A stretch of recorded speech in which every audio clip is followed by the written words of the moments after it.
tu vois, c'est avec la classe de Frémécourt. C'est un des premiers ateliers qu'on a fait.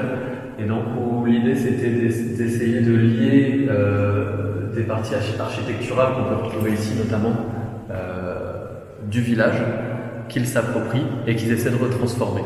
Et donc, petit à petit, par un jeu de composition, on a fait cette structure qui devient en fait un château fort. On a mêlé avec des constructions que eux ont construites. Donc, on a fait des grandes constructions en carton dans lesquelles ils ont joué.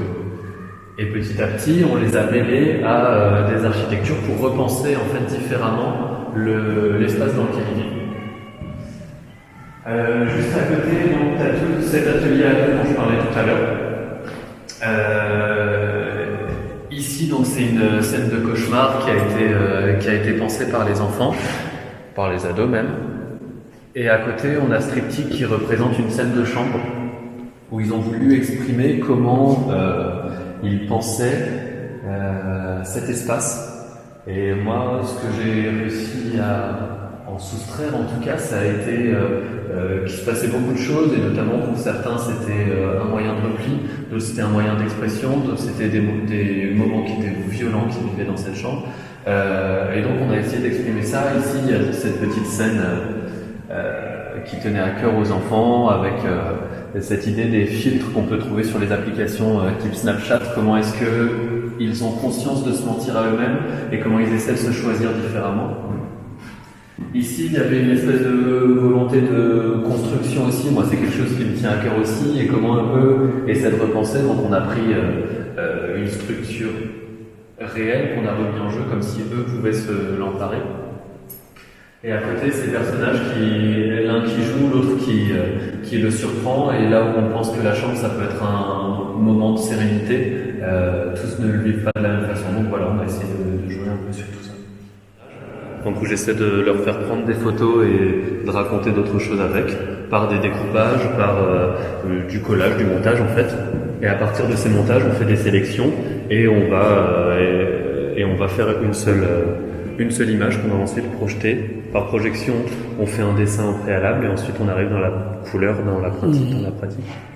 Donc voilà, ça c'est une fête. Donc c'est la deuxième partie de l'école de Longuesse, où les enfants se sont représentés en tribu. Donc il y avait 5 masques, si je dis pas de bêtises, et chacun avait un rôle différent et représentait les nécessités d'une tribu.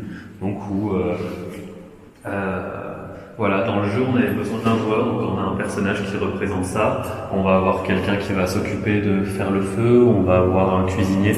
Et comme ça, les enfants ont décidé de donner des rôles à des personnages pour constituer. La question, c'était de quoi on va avoir besoin. Si on voulait se faire tribu, eux l'ont pensé un peu par exclusion en fait, par comment, si on se retrouvait en dehors de tout ce qu'on connaît, qu'est-ce qu'il faudrait, comment est-ce qu'on s'organisait. Donc il y a eu des questions qui ont été assez intéressantes, qui ont été soulevées. Qui c'est le chef? Mais attends, pourquoi tu veux un chef?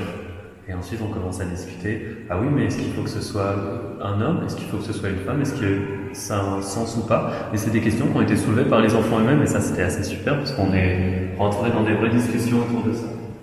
Ici, on arrive dans une partie donc, qui a duré sur toute l'année, sur les 6 mois, pardon. Donc, tous les mercredis, on reprenait un peu cette histoire, qui est l'histoire d'un personnage qu'on va personnifier avec ce masque qui s'appelle Monsieur Truc et qui vit dans un théâtre qui est abandonné.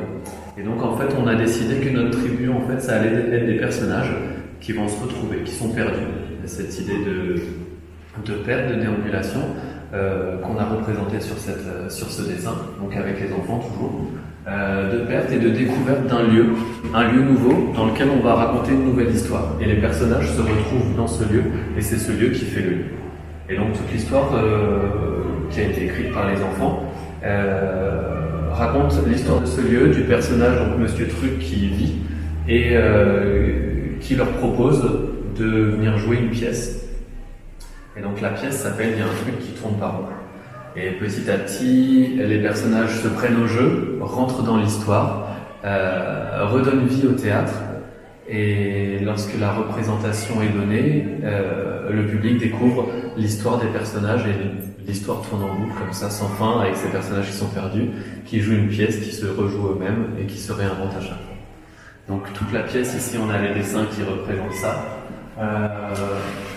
On a donc les masques qui ont été réalisés par les enfants, qui ont donné lieu à plusieurs séances photo d'ailleurs. On a un travail sérigraphique qui est réalisé avec un sérigraphe qui s'appelle Emmanuel Matazzi, où on a fait des planches pour raconter notre histoire. Et ça nous a permis de réaliser une petite édition autour de notre histoire.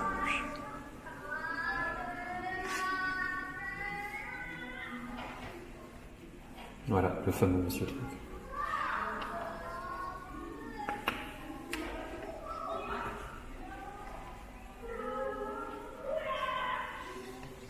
Et on finit avec une double page qui représente nos séances de répétition.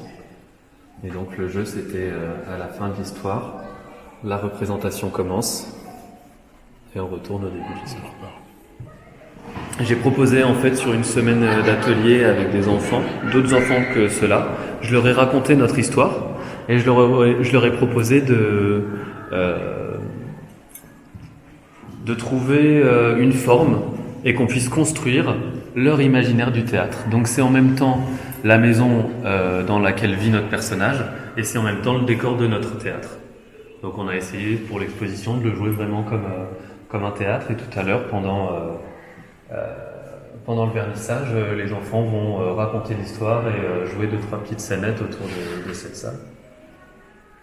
Et voilà, et dans un atelier, donc sur une journée, avec 2 familles, donc les enfants et les parents, je leur ai proposé de penser, toujours par rapport à notre histoire, comment pouvaient être représentés les anciens personnages du théâtre. Donc le théâtre a vécu avant des belles années, et donc ça fait un peu une sorte de photo de famille qui représente les anciens personnages qui ont pu s'évoluer dans notre... Voilà, ça fait un peu le tour de ces 6 mois de résidence.